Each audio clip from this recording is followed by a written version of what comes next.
Hi mga mamis! Tara, luto tayo ng seafood sweet chili sauce. Naka-pre-cook na nga pala itong crab and then itong shrimp. Dahil nga galing pa ito sa province, pagdating dito sa amin ito, pinakuluan na namin agad sa asin. So, gisa lang, bawang at sibuyas at kamatis. Tanchability is the key. Bahala na kayo mga Mars kung gaano kadami. Add na natin tong mga pre-cooked shrimps.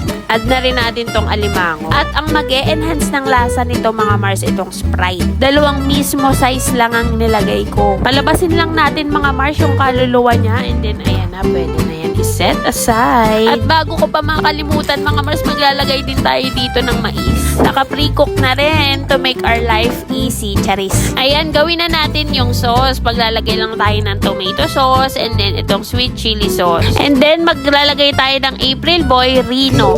Pakornihan sa 2024. O, i-add na natin yung sabaw na nanggaling dun sa seafood.